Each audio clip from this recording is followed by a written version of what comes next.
Whakalo whalai atu hanei hada tolo do walatala tutupu ke lata ia mea whiawhi nei. Whakamua kua whakailo ai he matakau kau whakalatahe tau pisinisi ko Niue Chamber of Commerce kua liu e whakatuwhono ke mātutaki e tau tutungi lango matai ke tau tangata ngahua pisinisi. Kai mai longa kua tō hifo e tau lango matai tutungi nei ke he 40% mai he tau tutungi whakamua. Koe whalua tau hikianga ki he tau mga aho nei, ko lau tōlu e tau pisinisi nei kua ngahua, po ko e lau tōlu ni ngahua fōki ke whakatuwhano, po ke whai ngahua ki he whalua tau matakau i whāfo, ko tō nā kai maua he tau tutungi lang matai nei. Nā kai maua fōki e tau whānau aonga, ko lau tōlu e tau mau koloa ni he hai ai longa e tau pisinisi, ko e talia ni ki he taha e tohiole he taha he hawa tau pisinisi. Ko lau tōlu e tau maukoloa po ke tau tangata ngahua ki he pisinisi, kua watu ki he tau mutukehe ha koe tau ngahua, tau whenonga whakatangata, po ke whinatu ha koe whahe malolo seno, tō nā kai talia a koe ke maua e tau tutungi langomatai nei. Ko lau tōlu e tau pisinisi kua manako ke tohiole atu ke maua e tau langomatai tutungi nei mai he whakatuwhano, tohi atu am tōla tau tohiole a tō tae mata hola whā, he aho pungi ko e aho tōlu he mahina ha masi. Tāhei pēseni he whāhi malolo seno ko tātu mawhisi ai ki he wakalene lau koloha e New Zealand he māmhea hui neawhi. Ko pēseni nei tātu whakamawhisi ai ke he whalingangao i Okalana haupau ki tāhei nosi mai Okalana ke whanonga atu mo ia. Talahau mai e ke kāwho ko Edi Akawala, ko hoko atu ai pēseni ke he whalinga ngāo ko Miromoa mai he wakalele he māmhea hui neawhi, ko ia ke he lewekianga he tau e ke kāwho i Miromoa he tau mga aho nei. I loa ABC News ko e pēseni nei taha he tau pēseni ko whai mga aho he whakatali ke maua e tau vouchers ke whinatu he tau mahina kua male. Ka nā kai whai vouchers ke maiki ai ke no nofu he tau whale pui pui quarantine facilities i New Zealand. Kua whakakise ai tau manatu tupe he ulu whakatone whai malolo seno ko Dr. Eddie Akawala. Si piha fōke tau manatu he ke pule motu ko Lilifu ko Olaf Jacobson. Ke he tau moui he tau tangata Niue kua nā kai maiki ke watu ke moua e tau langomatai ke tau e ke kāwho e motu ko New Zealand tungai whamahani. Ke lau whiatu ki ai, nā kai la whai tālamitaki ko langona ai, ke he tau whakaholoanga ki watu e tau pāsese ha Niue ki New Zealand, kai nā kai no nofo pui pui, hako mena nā kai whai ngangao COVID hongfu mahiwa e motu nei. Kua whai mga aho fōki he tahifo ai to hokotaki mai whakatuwhono Niue ke he whakatuwhono New Zealand, ke lata ia me tau whakaholoanga o whenonga kai nā kai no nofo pui pui e tau pāsese ha Niue ka watu ai ki New Zealand. Hanei e whakamatalanga he ki pule whahe malolo seno ko Lilifu ko Sauni tonga tole ke he leo taongo he aho fleile kua mole. Nā kai la whai mga ai pehe whorua ono noanga. Ringa mahina ki mua, o ke ua i mahina. Kai ke niu ko mawhisi whoki ke mena, mita ki lahi e ia ka pia. Kai mo lahi whoki e tala ke he mga unei ke he to tolu to tangata ne manako ke watu ke mua lang matai whakamalolo seno. Ukalahi fōki ke moa e tau voucher ke no nofu ki loto he tau kaina pui pui nei e motu ko New Zealand. Lari fōki e whahinga hua malolo seno ke langmatai, kai tunga nene loa e tau tōru he mga nei ukalahi ke moa e tau no whanga ia ke lato molo tōru. E whalu ene a mena ne loto e whakatuwhono ke whakamawhisi e tau seanga nei ke a whangi e whahi a New Zealand ka e watu alo tōru muatu ne kua manako ke la te e mo alo tōru atau malolo sino. Ko mea ke whoki ke whakatūtala mo e ulu whakatonu lahi e patanga he tau whahinga hua mai tau tangata ko Gayleen Tasmania ke whakamama mai kua hoko ki whē e tau whakaholoanga ke he tau whahinga he tau ofisa ngahua whakatūwhono. Ko e QFT, ko he matolu a tau ngahua, e tau ofisa ngahua, kua katoa tuai he tukuange ki he whakatuwhono New Zealand, e tau ofisa e whahi malolo sino, pia whoki ni e tau whahi pui pui ki he tau whenonga wawa. Si koe whakatairi angai ana mo tōru, kua hoko ki whē ka hae, halo tōru a tau kumikumianga ke tau whakaholoanga iha mo tōru ka tuku atu. Ka eke ni koe matua palemia ni po ke kapaneta tōru ke whakamawhana atu, po ke whakahoho atu ki halo tōru a tau iki pule, po ke Prime Minister New Zealand, i koe walaia ni ka hae mo nei ni whakatairi ki ai, kai koe ha matoro tanga hua he tau ofisa, kua mawhala tui, koe whakatairi ni matoro ko ingo whuki no mena ne toi. Kei nā kai whakatari si no nofo noa. Tongana e koe rock safe taha mena nei loi mato manaka New Zealand ki ai, koe trial nei ne tausi, koe tausi ke haki whakamahani aki e tō tangata whuki.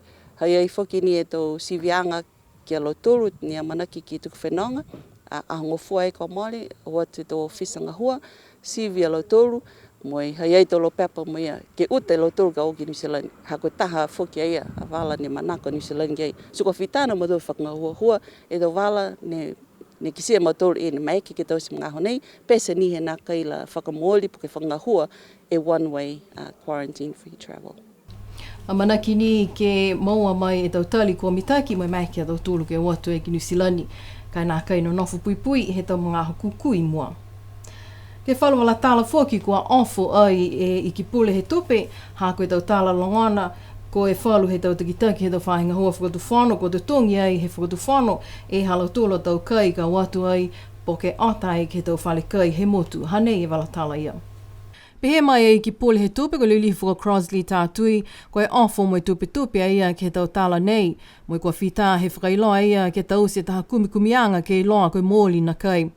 Kai pehe mai e whalo tangata pisinisi ke BCN News he whahitapu kua male, ko iloa e lau tōlu ha koe tau tohi invoice ka tātua i ke whahitana ki tupe, ko iloa e ka kano ke tau tupe ko te tongi ai he whakatu whano.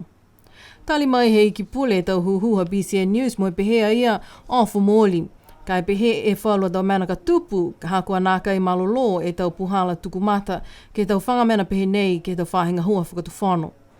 Tala hau mai ia kua lata ke liu whakamanatu ke he tau puhala ngā hua whakamōli, ke he tau tangata ngā hua whakatu whano osi. Tala hau mai e ki pule koe langona la ia e tāla nei, koe tutongi he whakatu whano e tau mena kai, he whalua tau takitaki whahinga hua. Ilo ai BCN News koe tau puhala tutongi he tau pila he whakatu whano, koe tutongi ni ka maua e numela purchase order, ke tohia ki loto he invoice ka tātu ke whahitana ki tupe, to mai kia e maukoloa ke maua hana tupe. Nā kai la whaitali mai e ofisa pulinga hua, mo e ofisa he tuhi kupu he whakatu whano ke tau huhu hangauia ke he tāla nei. Ko amanaki ai e whakatu whano ke kamata whakaonga ke he motu e taha he tau whakaholoanga fō ne whakahingoa ai koe rock safe. Koe taha nei he tau tekenolo, ko whakangahua aki ai ki he tau puipuianga ki ngā ngāo COVID hong flu mahiwa. Mai ki ai ke tūtala mo e ulu whakatonu lahi he potanga he tau whahinga hua, mai tau tangata ko Gayleen Tasmania ke whakamama mai e rock safe. Koe rock safe, koe taha puhala nei ke langmatai aki e tau tangata e whahi malolo sino, ke kumikumi ke lau toru, ka eke ko whaitangata ne koa ngā ngāo mōli, hako moa he tangata ia e ngā ngāo kovisi hongo frumahiwa. Si koe lalianga ka eke koe tungnei he ki CM toru he tau TV, tau news ne hau he TV, hai ai e tau ono-onoanga e mō nei, ke kumikumi ko whē e oanga he tau tangata ne ko ngā ngāo. Mo e lali ki oli ki alo tōru, ni o watu whuki ki tau mokoloa ia, po ki tau wharikoloa ia, ki no nofota, ne ki seki ko maua whuki alo tōru ngangau nei. Puhala nei, mai eke mo tōru ki kumikumi, ki alo tōru ni ha whuki ni ki he wharikoloa ia, po ki wharinga hua ia, he mga aho ne nofu whuki tangata ngangau. Mōli lahi, nā kaila whai ngangau e motu, kai koe amamana ki anga, he tau tōru whakatu whono, koe a whangi ke maeke whalu tangata do toru ki liliu mai ke motu. Si ka eke ko pihia, hai ai whoki ni e si ana ka hake hoko mai ngā ngau. A mena ia, ka eke ko hoko mai, maeke mo toru ki kumikumi atu ke whalu tangata, he motu ke talatu i am toru, whamele mole na nofa taha, kua taha tēnang tangata ngā ngau ho toru, si ka tangata nei, whakatai atu pihe, whenatua ia ke he whale tupe do tolu, he Niue Development Bank, po ke Kiwi Bank, he ahongofua, he matahola tolu, ke he hola wha, whakatai pihia. Si ka eke ko whai numela koe, si whanau gai ki he bank, si whanau mea gai ki he whoni ne haha iai, whanau mea gai ki poki he whoni ia numela hao, ma eke me matoki ki sia, e ko koe whoki ne haha ki he bank, he tula ia whoki ni, ne haha whoki tangata nei.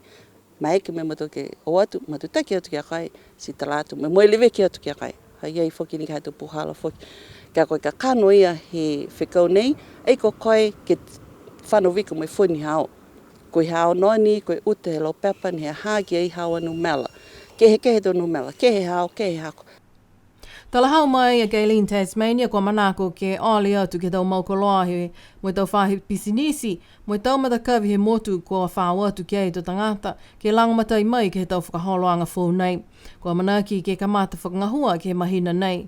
Ko tau whakaholoanga nei ko whakatupe o si ai he whakatuwhano Niue, ke tau tupe fuaki mai he tau matakau I whafo mo tau motu I whafo, ke langamatai aki e tau puipuianga ke he ngangao COVID hong fulumahiva.